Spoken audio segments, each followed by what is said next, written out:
Paragus better get a hold of himself or he's gonna lose more than just the love of his son.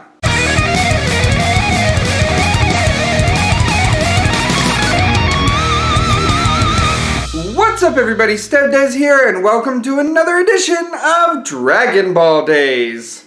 The Saiyans, a proud warrior race whose ability to acquire planets under the name of Lord Frieza was ultimately feared by the tyrant and costed them their entire population, except for a handful. These warriors were also admired because they were pioneers of the art even before the people from the Frost planet came along. The Namekians, a peaceful slug-like people who take their time training both their mind and their bodies. With the exception of the nameless Namekian, which we later know as Kami, who came to Earth to avoid the drought, Namekians don't normally resort to space travel. But space travel often resorts to Namek. In the story we're continuing here, in What If Broly Landed on Namek? In the last part, Paragus and Broly had fended off Zarbon and Dodoria, completely destroying them for what they did to some Namekians, and joined up with Krillin and Gohan in an effort to use their Dragon Balls to revive all the Namekians killed by Frieza and his men. Let's jump right in with the group of 4 already securing 3 more Dragon Balls from other villages and warning them about Frieza along the way. However, on the way to the 4th village, they do sense an interesting power level. Gohan and Krillin recognize this one as Vegeta, slaughtering a village and gathering himself his first Dragon Ball. No, wait, we can't go near there. That's Vegeta. I see. Seems like this will happen faster than I thought.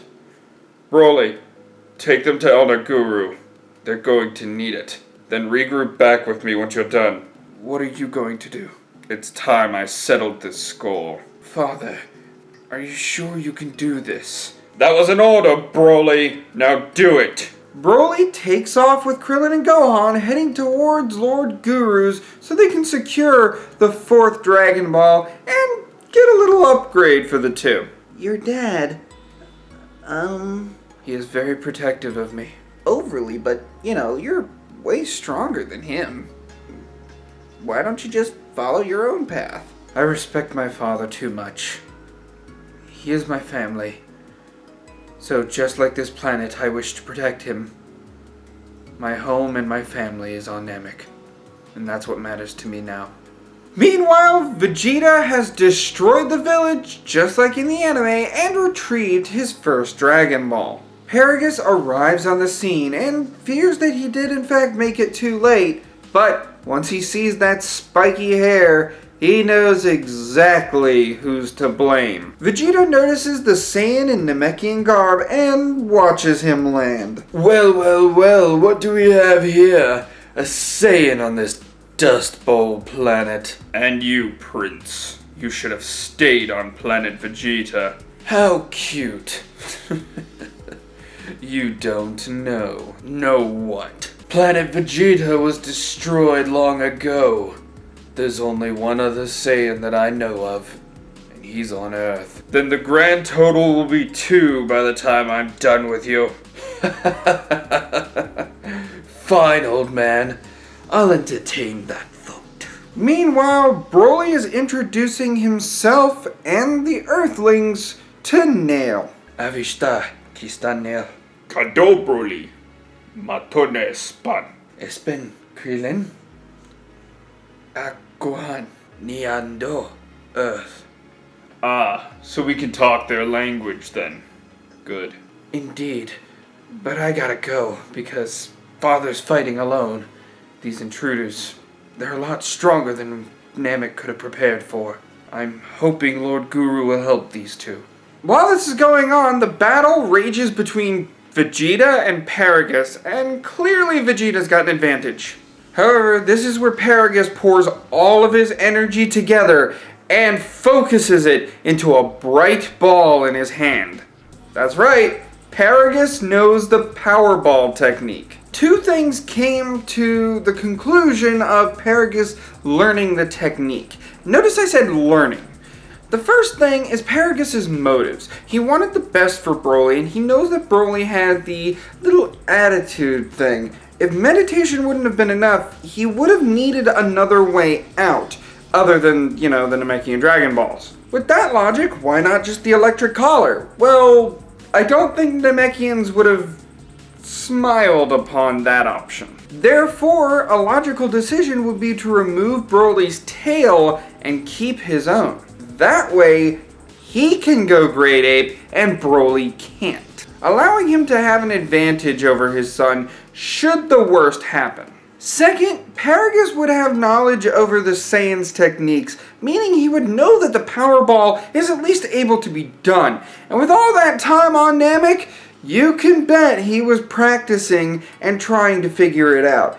After those years, Paragus is a bright guy. I could see him be able to teach himself how to use the technique. What? How is this possible? I needed to learn this technique, because if Broly lost control, I would have been the one to stop him. For your crimes against Namek, you will pay with your life! Paragus throws the Power Ball and turns into the Great Ape. Vegeta is on the back foot. While Vegeta's constantly trying to get the tail, he does, unfortunately, bite the dust here. But he's not dead. He's just extremely weak by the time Broly comes around. Broly arrives on the scene and sees the Great Ape completely smashing Vegeta.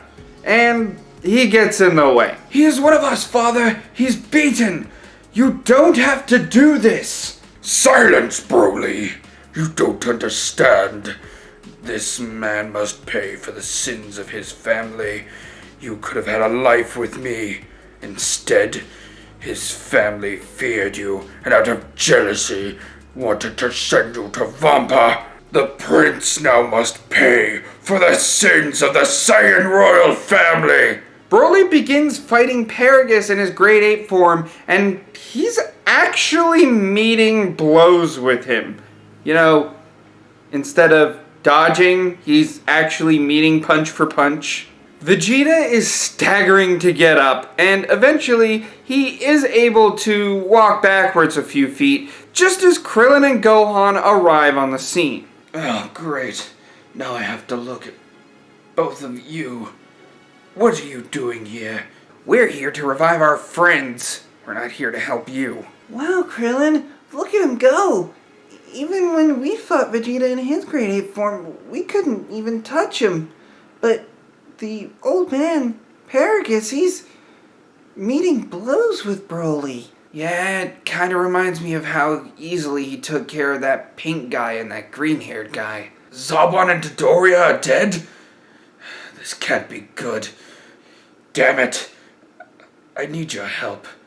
Unfortunately, if the Ginyu force is coming here, then we're going to need everything we can grab. Especially that young man. Krillin and Gohan think this over, and if the Ginyu force is as dangerous as Vegeta's saying, they know they're going to need help. Eventually, the Power Ball's 1.5 hour timeline dissipates, and Paragus reverts to normal. But before he can make another Power Ball, Krillin gets between the two and tells him what Vegeta just told them. Paragus reluctantly makes a truce with Vegeta, but it's for the good of Namek, so he goes along with it. Paragus and Gohan grab the Dragon Balls, and they fly off to go meet Bulma so they can deposit the balls in a safe place. Paragus also tells Broly and Krillin to take Vegeta to the Namekian village where they met Gohan and Krillin. Someone should still be there to help heal Vegeta's wounds. Hold on, StevDeS! You said that all the Namekians ran away because they were warned! You're not staying consistent with the what if!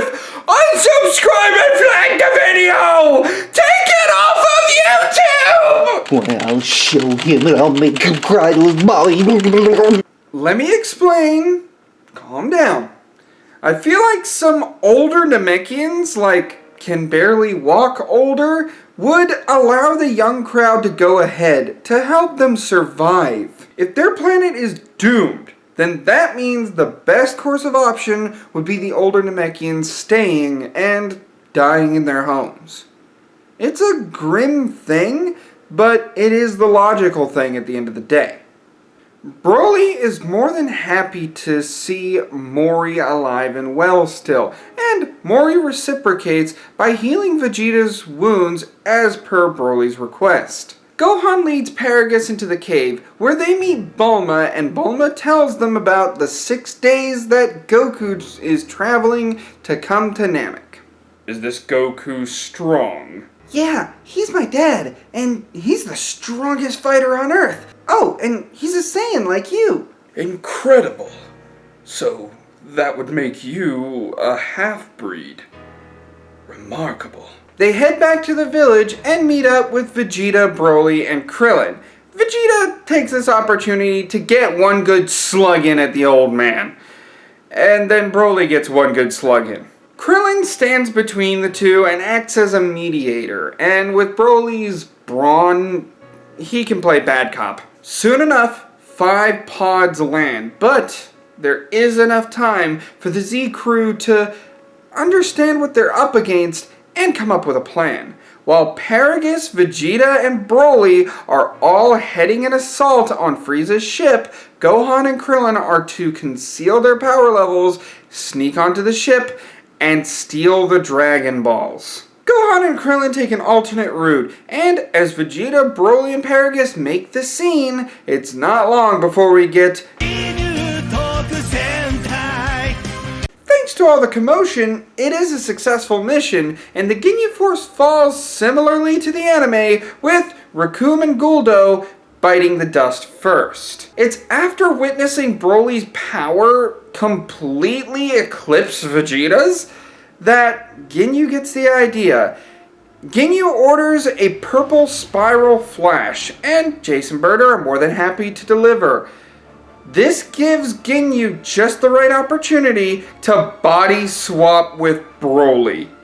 Now Vegeta and Paragus are on the back foot, because with Broly's power level being 150,000, I do believe that would put Ginyu at approximately 65,000, given the power he can use. Broly is yelling to change back, but Birder and Jace are making sure he stays quiet by keeping him occupied.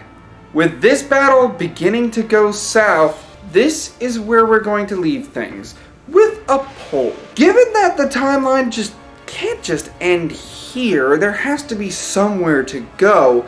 What do you think happens next? I want you to decide how Broly gets his body back.